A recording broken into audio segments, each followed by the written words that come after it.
Vamos rezar juntos? Pelo sinal da Santa Cruz, livrai-nos Deus nosso Senhor dos nossos inimigos, em nome do Pai, do Filho e do Espírito Santo. Amém. Terceiro domingo da Páscoa.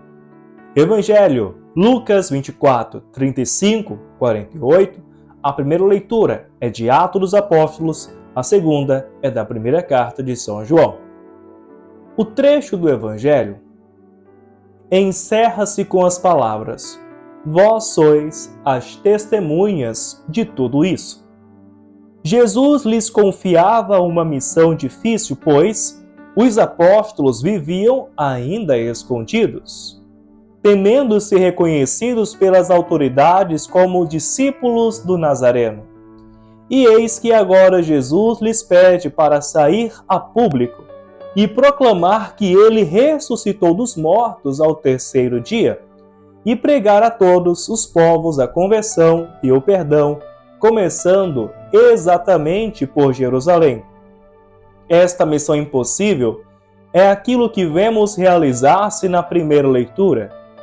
Na manhã de Pentecostes, Pedro diz ao povo de Jerusalém: matastes o príncipe da vida, mas Deus o ressuscitou dentre os mortos. Disso nós somos testemunhas. Arrependei-vos, portanto, e convertei-vos para serem apagados os vossos pecados. Embora tendo ficado poucos e sozinhos, com o encargo de pregar o Evangelho em todo o mundo, os apóstolos não desanimam. Sabiam que sua missão era só uma: dar testemunho do que tinham ouvido e visto cumprir-se em Jesus de Nazaré. O resto o teria feito ele mesmo, agindo junto com eles e confirmando sua palavra com os prodígios. Apóstolo se torna assim sinônimo de testemunha de ressurreição. A este Jesus, Deus o ressuscitou, do que todos nós somos testemunhas, é o resumo de sua pregação. Nós vimos a vida e lhe damos testemunho. Esse testemunho levou a todos, um depois do outro, ao martírio. No entanto, porém, em poucos decênios se cumpriu aquilo que antes parecia uma missão impossível aos homens: a divulgação do Evangelho em todo o mundo, fazendo discípulos todos os povos. Os apóstolos não demoraram a descobrir que não estavam sozinhos para dar testemunho de Jesus. Outra testemunha, silenciosa mas irresistível, se unia a eles toda vez que falavam de Jesus: o Espírito Santo. Deste fato nós somos testemunhas, nós e o Espírito Santo, que Deus deu a todos aqueles que lhe obedecem. O Espírito da verdade, que prossegue do Pai, tinha predito Jesus: ele dará testemunho de mim. Também vós dareis testemunho. Tal testemunho, que podemos chamar oficial, continua também hoje na Igreja. O Concílio Vaticano II deu-lhe um grande destaque, falando dos bispos e dos sacerdotes como testemunhas de Cristo e do Evangelho. Toda a hierarquia da Igreja, Papa e concílios inclusive, pode ser vista nesta luz, como aquela parte que preside o testemunho de Jesus e vigia sobre a autenticidade desse mesmo testemunho. A este devemos necessariamente prestar atenção e por ele deixar-nos guiar. Mas não podemos absolutamente limitar-nos a ele, julgando-nos dispensados de dar nosso testemunho. Ao testemunho oficial deve se unir aquele que o Espírito Santo suscita em cada batizado. Hoje, aliás, é deste que queremos falar de modo particular, do testemunho do Espírito. Os leigos são eles também testemunhas da ressurreição de Cristo. Cada leigo deve ser diante do mundo uma testemunha da ressurreição e da vida de Jesus, um sinal do Deus vivo. Hoje, é preciso dar a essas palavras um sentido novo. Os leigos cristãos devem deixar de se considerar testemunhas somente passivas da fé, para se tornar testemunhas ativas e criativas. Mas o que significa isso? significa que os leigos não podem se contentar mais em ser repetidores das palavras ouvidas na hierarquia ou do celebrante durante a missa dominical, mas devem se apropriar da palavra de Deus, interpretá-la e compreendê-la à luz do Espírito Santo que lhes foi dado e das experiências concretas da sua vida, testemunhando-a assim de modo original. Apropriação é um termo que se usa com gosto em nossos dias a respeito dos conflitos sociais, mas vale também no campo da fé.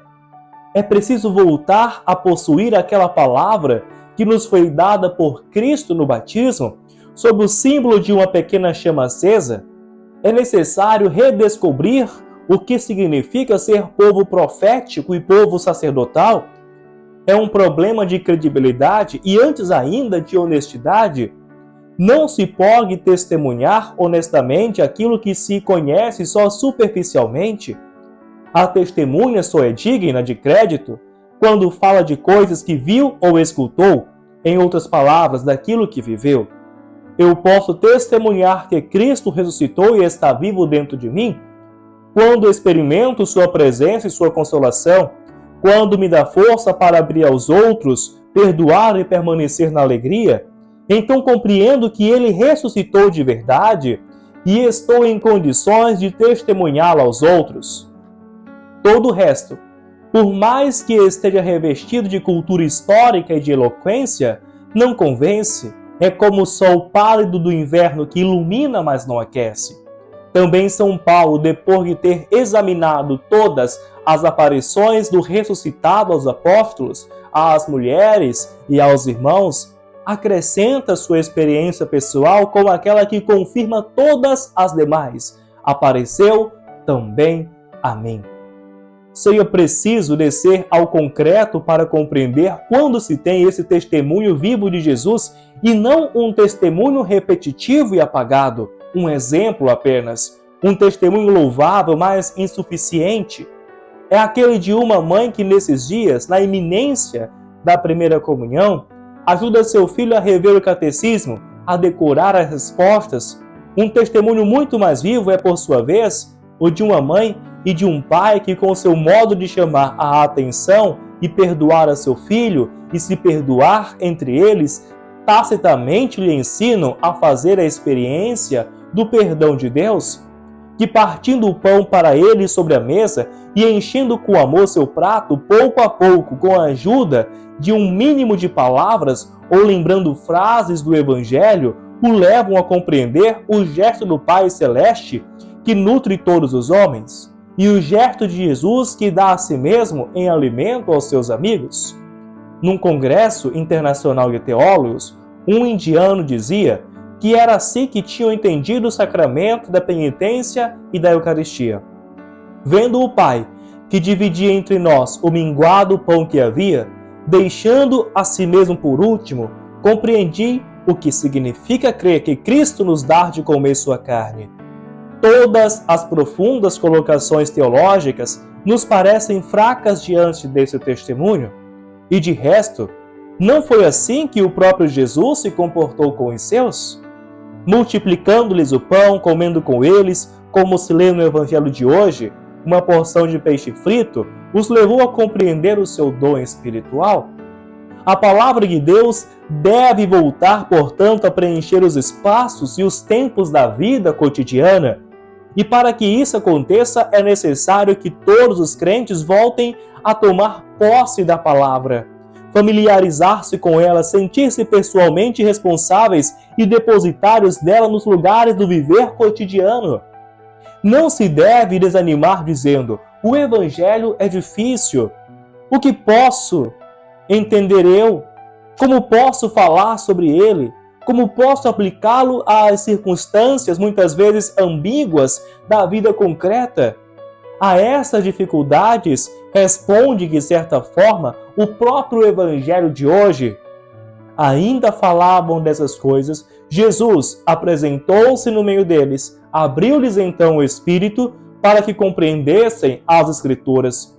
Jesus não nos deixará sozinhos falando dele, Ele mesmo se fará presente com o seu Espírito e nos abrirá a mente para que possamos compreender as Escrituras, as circunstâncias da vida em que nos encontramos e às quais devemos aplicar a palavra de Jesus, serão elas mesmas um mestre mais eficaz do que os livros e os bancos da escola, porque a palavra ilumina a vida e se deixa iluminar pela vida.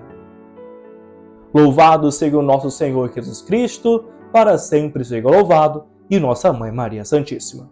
Ó minha Senhora, ó minha Mãe, eu me ofereço inteiramente todo a vós, e em prova da minha devoção para convosco eu vos consagro nesse dia os meus olhos, os meus ouvidos, a minha boca, o meu coração, e inteiramente todo o meu ser. E porque assim sou vosso, ó incomparável Mãe, guardai-me e defendei-me, como coisa e propriedade vossa. Amém. O Senhor esteja convosco, Ele está no meio de nós. Por intercessão de Nossa Senhora de Nazaré, abençoe-vos Deus Todo-Poderoso, Pai e Filho e Espírito Santo. Amém.